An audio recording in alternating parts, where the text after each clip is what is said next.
A vontade dela cuidar de uma chácara, era um sonho, né? E Deus proveu, e ela está lá, não quer ir embora mais, quer ficar para o lado de lá. Estamos servindo a Deus naquele lugar. E Deus, ele é maravilhoso, irmãos. Nós dirigimos igreja aqui até um ano e pouco atrás, né? Inclusive, né, da última igreja era para nós vir para cá, dirigir esta congregação. Só que Deus tem os seus caminhos, né? Deus faz conforme como Ele quer, né? Não é verdade? Há coisas que são permissão e há coisas que são vontade de Deus. E eu tinha recém saído de um princípio de infarto, Covid e um problema de tumores no pulmão. E quando eu estava saindo dessa situação, a gente foi trocado da congregação, íamos vir para cá. E depois moveu algumas águas aí e a gente acabou não vindo, né, para cá. Mas nós dirigimos igreja desde os 22 anos de idade, né, em outro ministério, desde que o Senhor me tirou das drogas, do vício do crack, do álcool, do cigarro, né, da bebida, da cocaína, da maconha, desde o dia que Jesus me tirou. Com 6 meses que eu estava fora das drogas, eu já estava dirigindo uma congregaçãozinha, um pontinho de culto, aquele pontinho que aqueles obreiros, muitas das vezes grandão, não quer dirigir. O Senhor nos colocou dentro de uma favela para dirigir um ponto de culto. E a coisa foi tão linda, tão tremenda. Eu estou me sentindo em casa aqui, tá, irmãos? A coisa foi tão linda, tão tremenda que Deus fez, que o obreiro que nos colocou naquela congregação, ele começou a ficar com inveja. E nós temos isso no nosso meio. Infelizmente existe isso no nosso meio. E isso prejudica a obra do Senhor. E era tão tremendo o que Deus fazia, porque era um monte de barracos na beira de um rio, e de repente a igreja começou a encher, e não estava cabendo mais gente, e de repente a congregação que nos enviou para lá, o povo começou a sair de lá e ir para aquela igrejinha lá no meio da favela. Aí começou a ter alguns problemas por causa disso, mas o Senhor nos tirou dali, levou para outra igreja, mas nós tivemos o prazer de contemplar milagres naquele lugar. Eu sou de um tempo, irmãos, eu gosto de sentar perto de pessoas de mais idade para conversar. Eu gosto de sentar perto de pessoas que têm experiência para contar. Eu gosto disso. Eu não sigo o exemplo do filho de Salomão, que preferiu ouvir muitas das vezes aqueles que não tinham muita experiência, aqueles que só queriam inovar, aqueles que não escutavam os pais para poder ouvir. Não, eu gosto de sentar perto de pessoas que têm experiência, porque ali você absorve experiências também. Aleluia. Eu não estou dizendo que Deus não usa pessoa nova, não, irmãos, porque eu tive o prazer nesta caminhada de colocar pessoas jovens para cuidar, tomar conta de trabalho e ver o trabalho crescer. Sabe por quê? Porque eram pessoas novas que também tinham o mesmo prazer que eu, sentar diante de pessoas idosas que tinham experiências para transmitir. Aleluia. Então Deus, ele é maravilhoso, Deus é grande, Deus é soberano. E o Senhor foi movendo as águas, 5 anos dirigindo a igreja desse ministério, e de repente vim para a Assembleia de Deus, Ministério do Belém. E já dirigimos aqui 2 congregações aqui no campo de Sumaré, e hoje estamos ali no campo de Sorocaba. Amém? Vamos ler a palavra do Senhor, e no decorrer da pregação nós vamos contando mais um pouquinho. João capítulo 2, Evangelho de Jesus segundo escreveu João, capítulo 2, versículo 1 a seguir.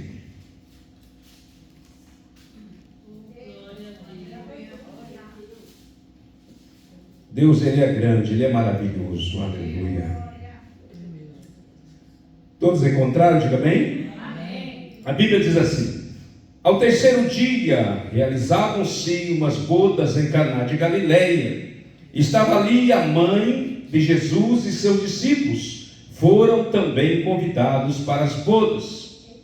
E tendo acabado o vinho, a mãe de Jesus lhe disse: eles não têm mais vinho. Mas Jesus lhe disse: mulher, que tenho eu? Mas Jesus lhe disse: mulher, que queres comigo? Se o meu turno ainda não é chegado. Em algumas traduções vai estar escrito que a hora ainda não é chegada, ou a minha hora não é chegada. Mas nessa tradução aqui está escrito: o meu turno ainda não é chegado. Isso tem um sentido peculiar nesse texto.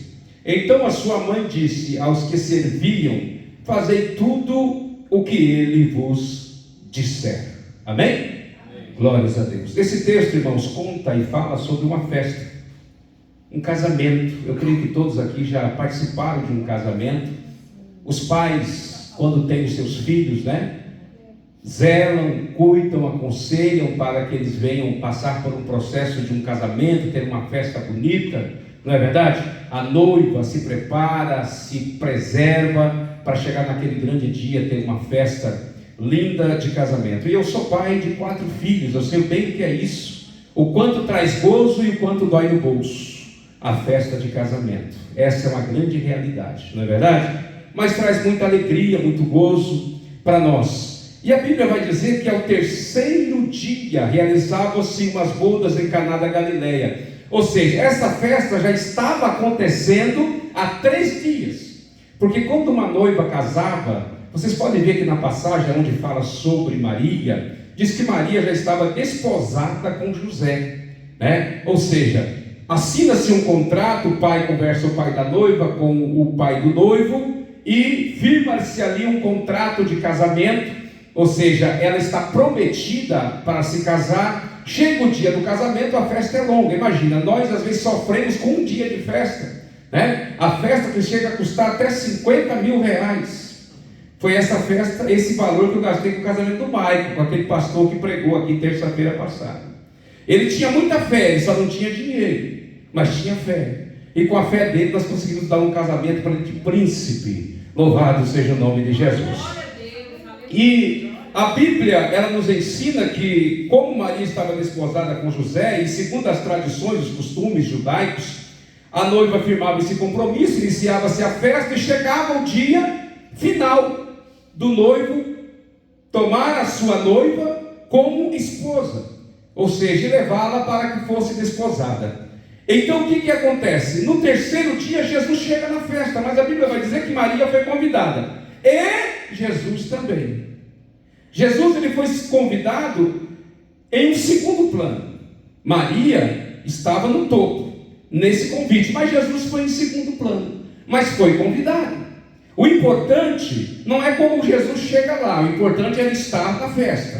Precisamos entender isso, porque quando nós falamos de família, irmãos, nós falamos de família, a nossa família de sangue, a nossa família carnal, não é verdade? Aquela família do filho, o pai e a mãe. Depois a gente sai da casa do pai e da mãe, constitui a nossa família, né? Eles passam a ser parentes e nós construímos a nossa família. Tanto que a Bíblia é bem clara: deixai pai e mãe. Tem muita gente que não consegue fazer isso, né? Vive um pouquinho mais aglutinado, não é verdade?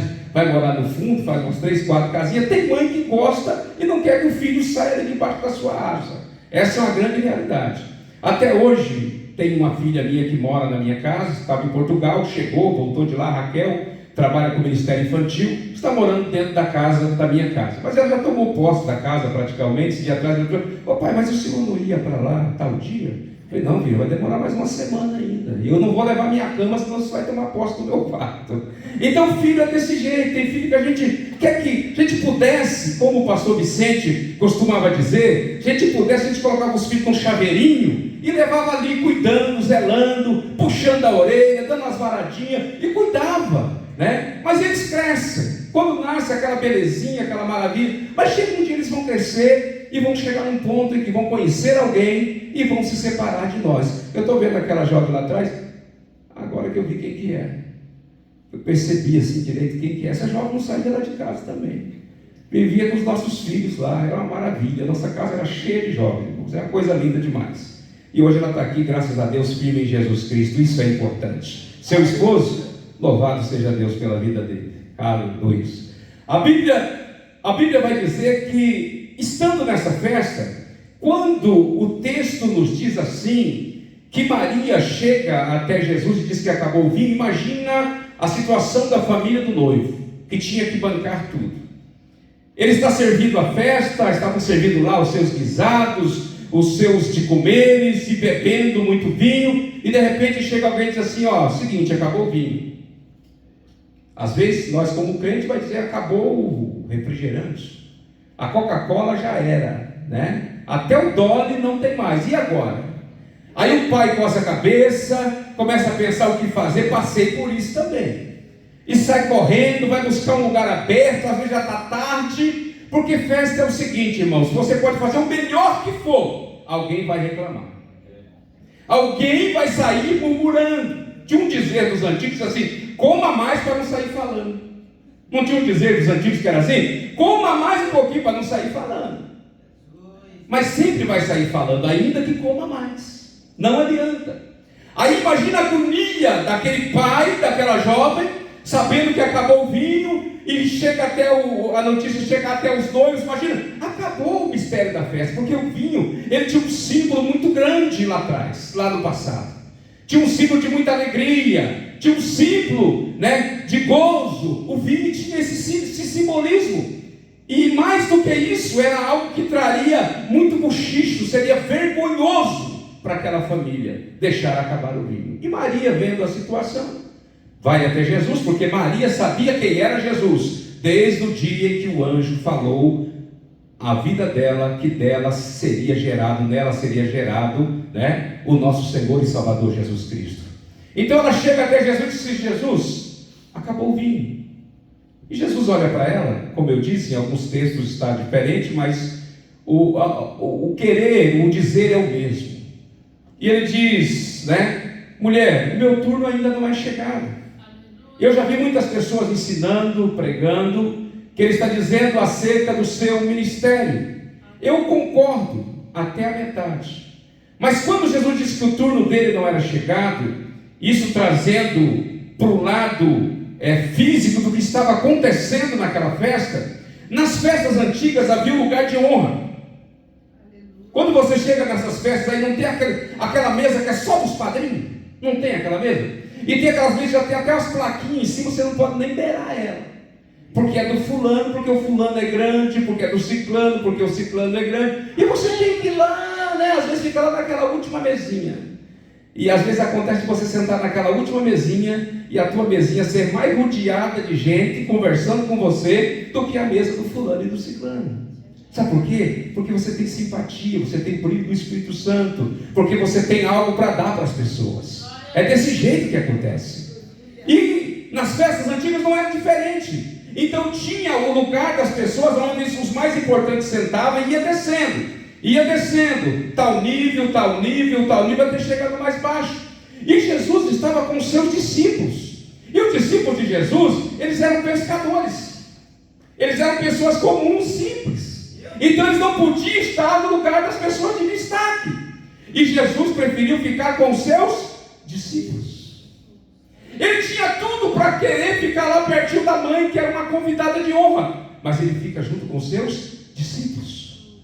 Então quando ele diz assim: que tenho eu contigo? Não chegou, eu não tenho nada a ver se acabou o vinho, não chegou o meu turno ainda. Ou seja, serviram os grandes. Na hora de servir os menos favorecidos, o vinho tinha acabado.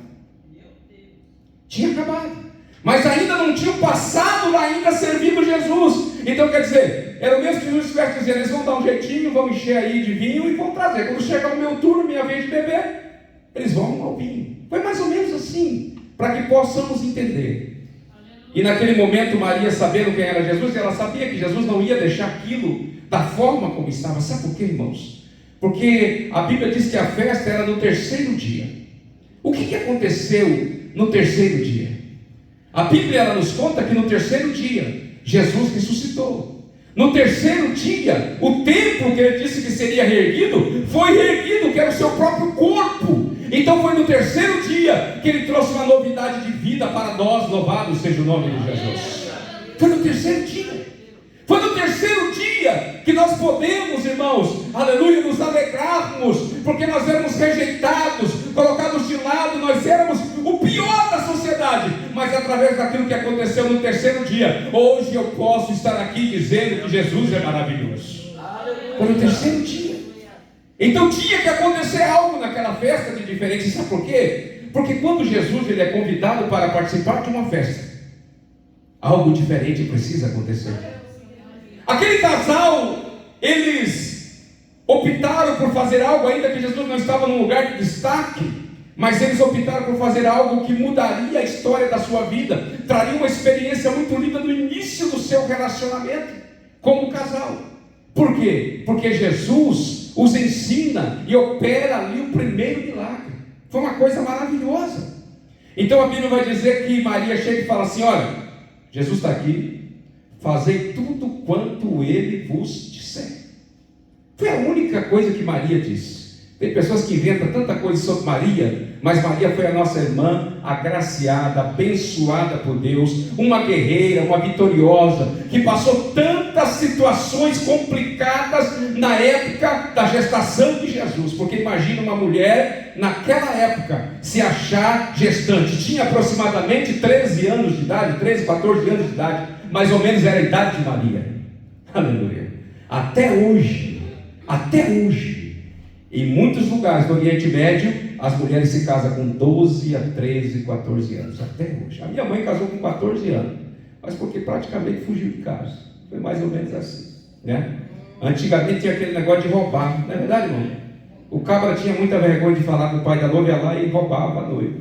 Aí no outro dia voltava com a cara de pau, não é verdade? Dizia: agora não tem mais jeito, tem que casar. Não é desse jeito, não? Irmão, foi roubado ou não? Não? Porque de vez em quando tem umas mulheres que são ousadas, né? Elas que roubavam o homem era muito devagar, não é verdade? Quem dos irmãos que foi pedido em casamento? Eu fui pedido em casamento pela minha esposa, irmão. Fui pedido em casamento. Ela deve ter contado isso aqui, se ela pregou aqui já, né? Ela me pediu em casamento. E ainda ficou me esperando lá no cartório para casar, com um barrigão desse tamanho, e o noivo não apareceu. Quando foi no outro sábado, eu fui lá e casei. A juíza olhou para a minha cara e disse: cara de pau. Ela pensou assim, né? Mas ela falou assim: esse que é o noivo fujão? Esse jeito. E estou amarrado até hoje, irmão. Que coisa maravilhosa. Deus é bom demais. E a Bíblia vai dizer que quando Maria fala que era para fazer tudo quanto Jesus dissesse, a Bíblia vai dizer aqui no versículo, capítulo 2, versículo 6, e ali estavam 6 talhas de pedra. Quantas talhas? 6 talhas. Para colocar água, conforme o rito da purificação dos judeus. E em cada uma delas cabiam 2 ou 3 cântaros de água. E Jesus disse aos serviçais: enchei de água estas talhas. E encheram até em cima. Ou seja, pegaram as talhas e encheram até a boca. Até a boca. Todas estavam cheias até a boca. Jesus, ele nos ensina uma coisa muito maravilhosa aqui. Quando nós nos casamos, nós fazemos os nossos votos, sim ou não? Fazemos os nossos votos. Hoje já não tem muito valor mais esses votos na mente de muitas pessoas. Na vida de muitos não tem mais valor. Se casa, amanhã já separa e acabou. Está desse jeito. E depois casa de novo, separa de novo e assim vai indo, né? E a gente sempre procura ensinar os nossos filhos, os mais novos, que o casamento, o valor, o sentido do casamento, ele precisa ter esse significado. E é interessante que quando a gente casa, a gente faz os votos e às vezes a gente esquece, na caminhada da vida, com os problemas, com as dificuldades, esquece dos votos. Quantas pessoas que a gente vê aí que a mulher adoece e o homem abandona, ou vice-versa, o homem ele vai parar numa cama, né? Às vezes paralítico, um acidente, alguma coisa aconteceu, e aí a mulher também abandona o homem, vai atrás de outro relacionamento. Isso acontece muito na atualidade, e acontece demais da conta. Então não tem mais aquela responsabilidade com os votos. Mas quando Jesus manda encher as talhas até em cima, Ele está querendo dizer que a nossa entrega, ela precisa ser total.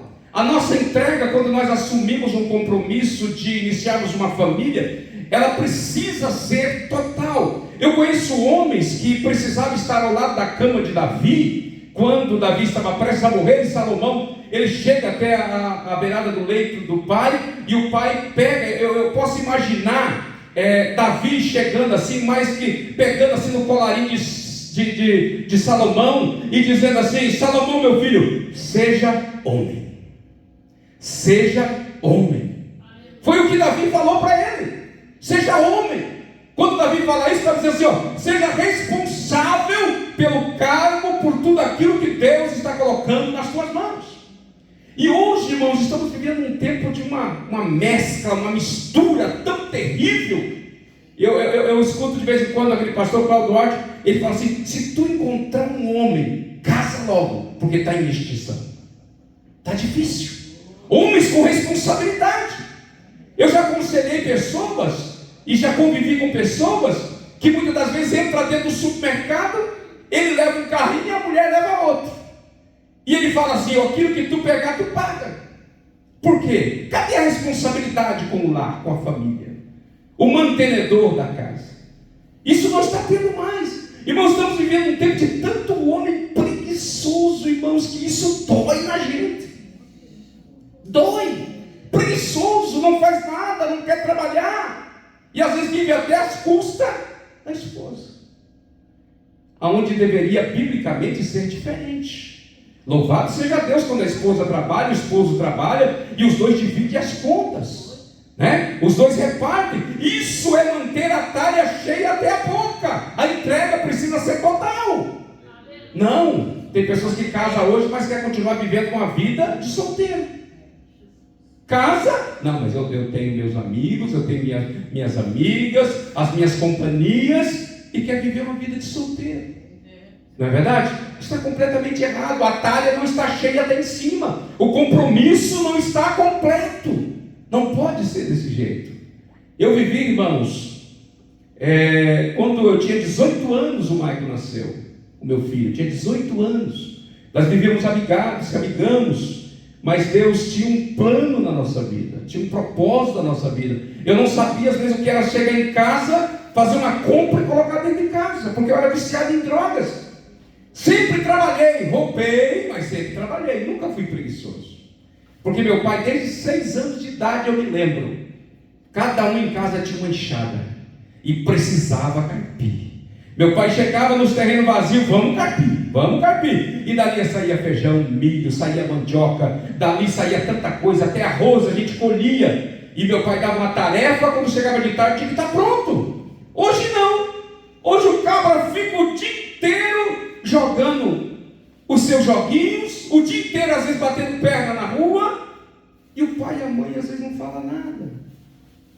Primeiro presente que dá para o filho é um celular. E ele navega no mundo e conhece coisas que você nunca conheceu, e coisas que corrompem a alma, o espírito, que leva ele para o lugar errado. Estamos vivendo isso, irmãos. Infelizmente estamos desse jeito. E precisamos criar os nossos filhos não para o mundo, mas criar para Deus. Para Deus. Não, irmão, hoje se corrigir pode ir até preso. Eu sei de casos de jovem, uma jovem da igreja que nós dirigíamos. Fiquei sabendo agora. Ela denunciou a mãe no conselho tutelar porque a mãe estava fazendo ela lavar louça. Denunciou a mãe no conselho tutelar. E sabe por quê, irmãos? É porque muitas mães esqueceram aquela estratégia de corrigir, sabe?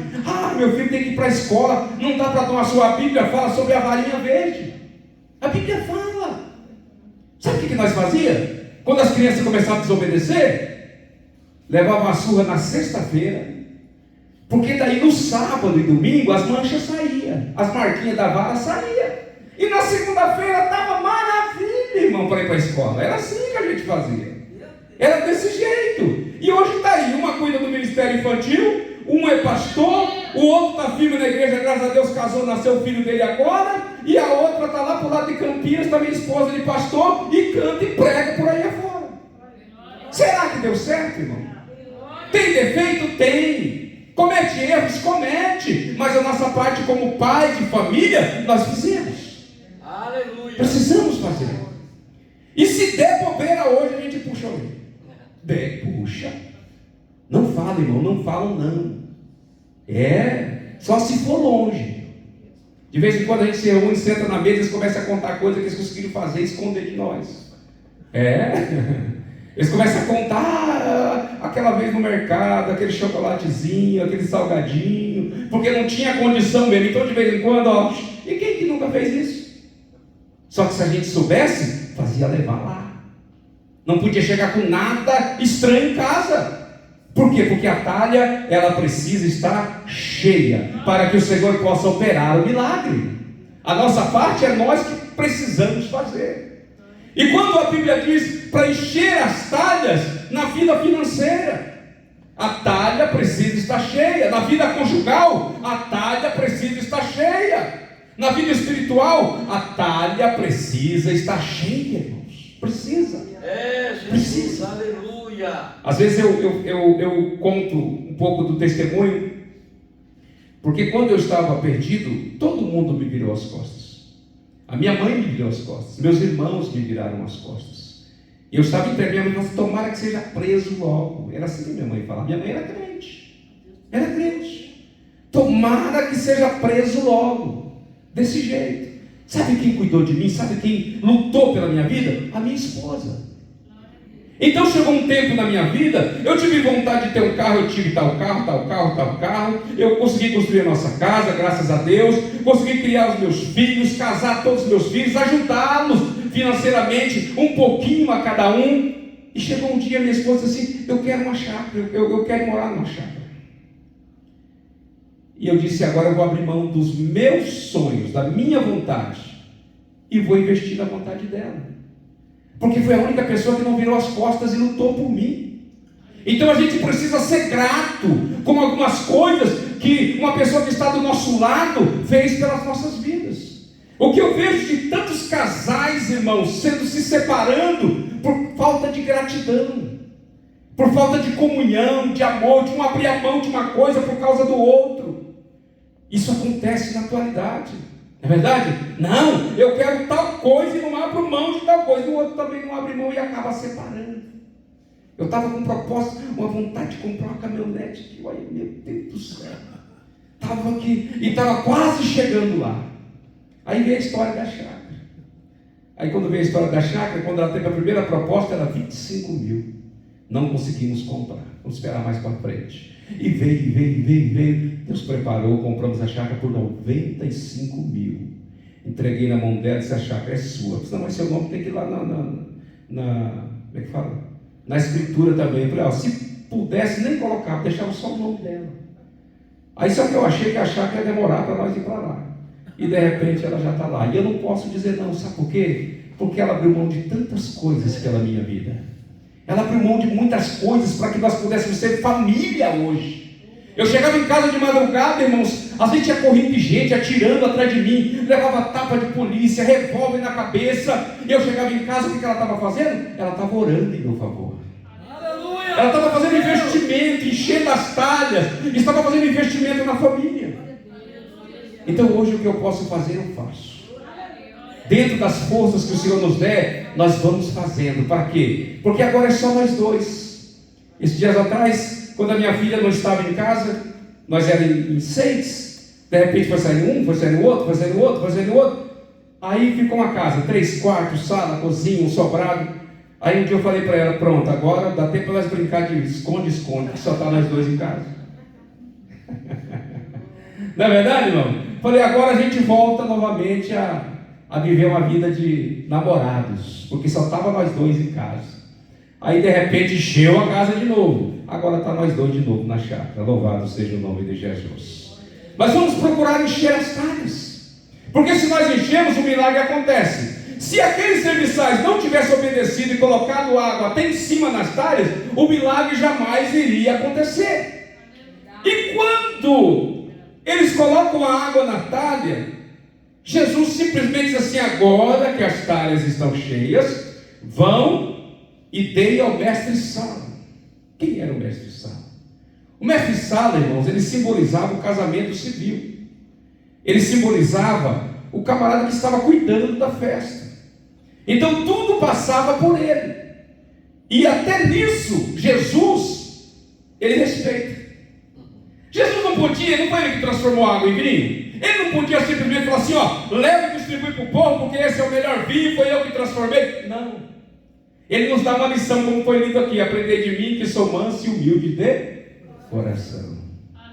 Aleluia. Às vezes a gente quer passar, como diziam os antigos, o carro ou a carroça na frente dos bois, não é verdade? Então o Senhor sempre coloca alguém por líder, alguém que vai nos orientar, alguém que vai dar o sim ou não na nossa vida. E a gente precisa respeitar a hierarquia. Isso tanto na vida espiritual, como no seio da nossa família. Não é verdade? Na família lá, quem que manda mais? O homem ou a mulher? O homem, ele só pensa que manda e faz de conta. Não é verdade? Mas a decisão final geralmente é da mulher. Mas isso a gente entra num acordo, não é verdade, irmão? A gente dá um jeitinho para parecer que a gente manda, né? A gente só concorda em voz alta, não é verdade? Ela fala com a gente concorda em voz alta e está tudo certo, não é verdade? Mas precisa haver um comum acordo. Em tudo na nossa vida precisa haver um comum acordo. E Jesus, ele respeita a hierarquia daquela festa. Ele respeita. A Bíblia não diz que tudo aquilo que é concordado na terra, se for ligado na terra, será ligado no céu? E a Bíblia é bem clara. Primeiro liga onde?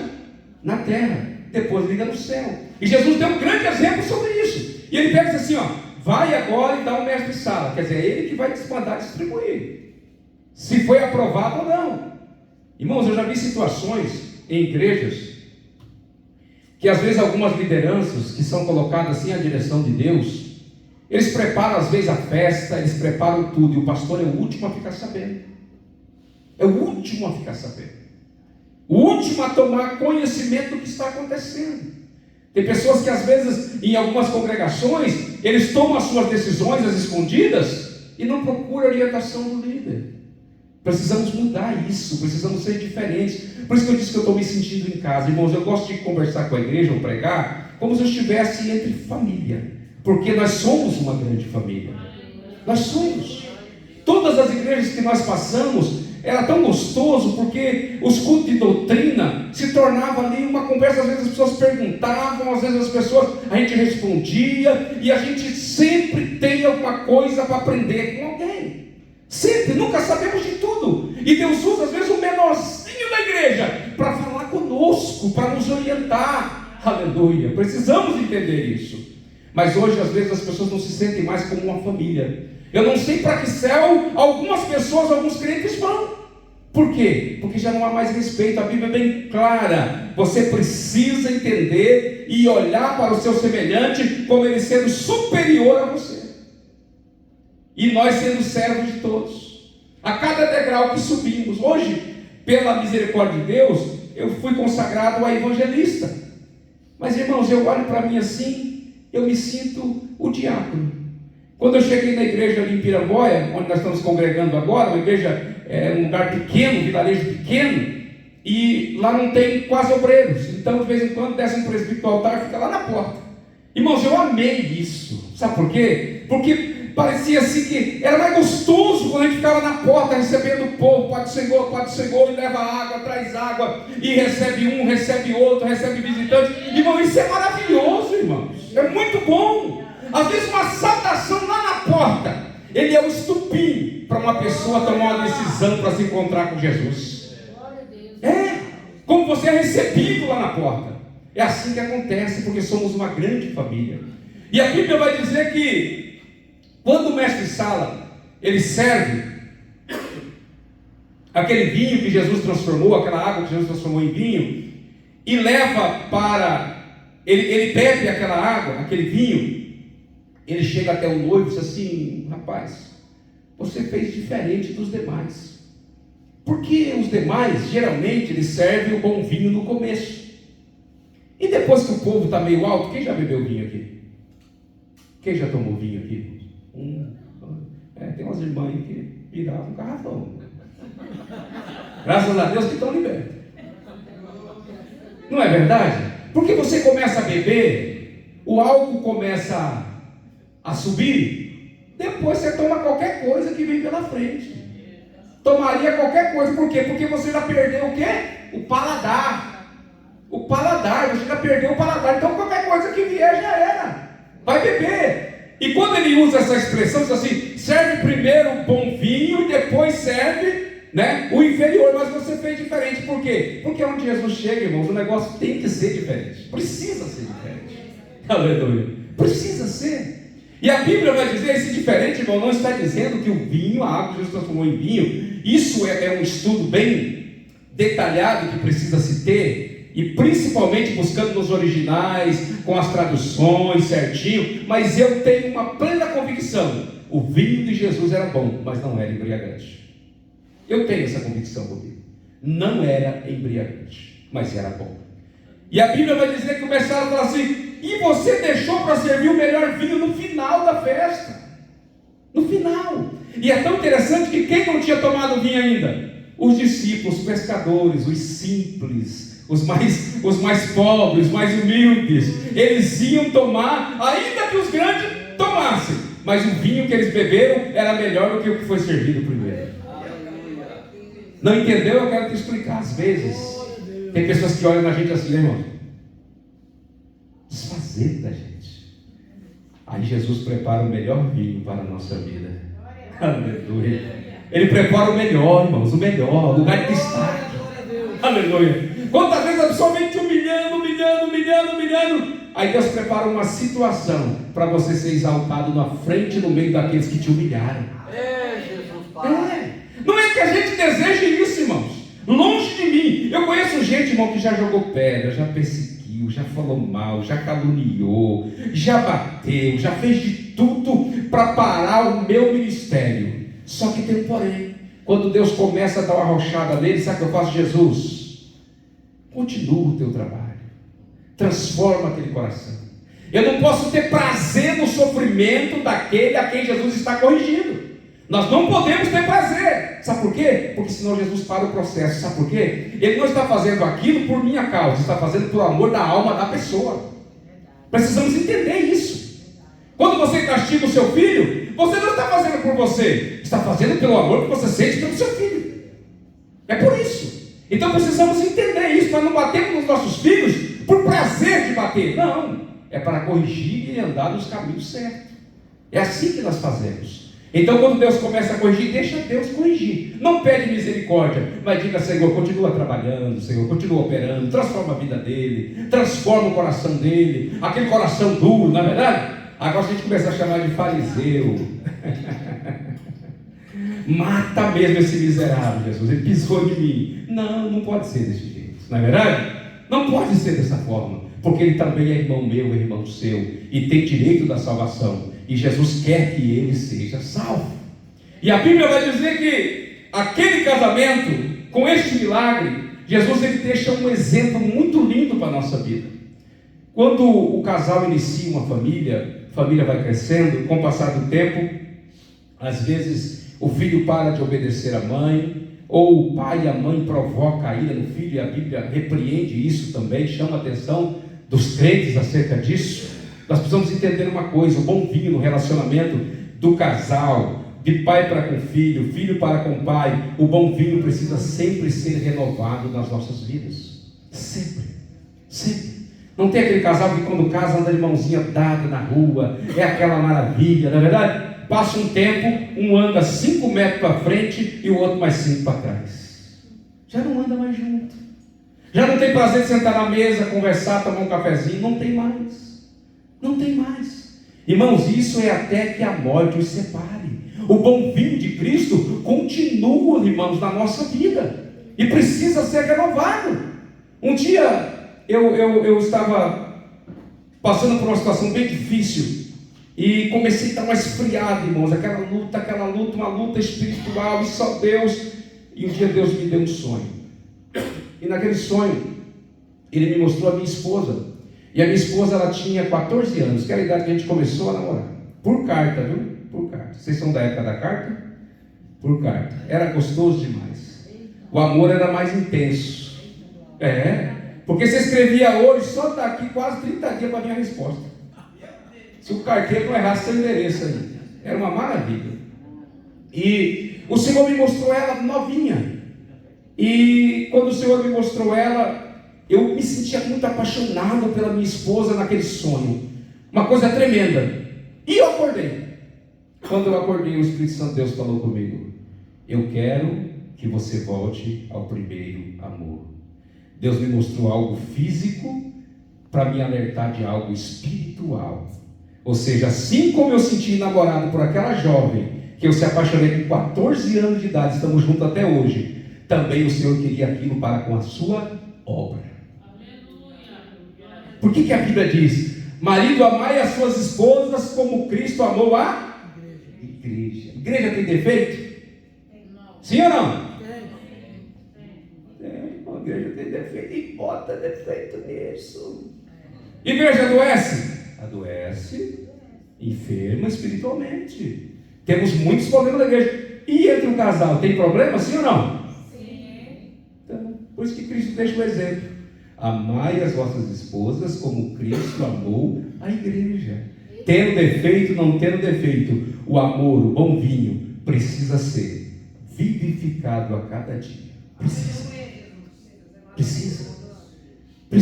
Aquele bom trato, aquela conversa com carinho. De vez em quando tem aquelas farpas que voam, mas a gente vai e conserta. E assim a gente vai levando até o dia que a trombeta soar e nós vamos morar na glória com Cristo Jesus. Amém, irmãos? Que nós possamos lutar pela nossa família, brigar pela nossa família. Quando eu me converti, tinha uma senhora que ela tinha vários filhos. E como eu bebia muito no bar dela, os filhos dela usavam droga comigo e tudo, ela dizia assim: não vai 30 dias, ele vai sair da igreja. Não vai 30 dias, ele para com esse negócio. Irmãos, eu fui no velório de um, tentei ajudar o outro, netos, ela perdeu 2 netos, um filho, 3 netos e um filho ela perdeu. E depois ela faleceu, e eu estou até hoje aqui para a glória de Deus. Sabe por quê? Quando tem alguém que luta para a família, eu costumo dizer pela família, enquanto há intercessor, há esperança. Enquanto tem alguém de joelho dobrado, há esperança para aquele que está lá fora. Então, você que está buscando por alguém, continue buscando. Senhor, o trabalhar é teu, o Senhor vai agir da forma como o Senhor quiser agir, mas eu quero que o Senhor salve aquela pessoa. Aleluia. Deus é maravilhoso, irmãos, Ele tem prazer na família. Hoje a família está sendo banalizada, mas que nós possamos ser um diferencial e dizer: na minha casa as talhas estão cheias e o bom vinho sempre será renovado. Que Deus em Cristo continue nos abençoando em nome de Jesus.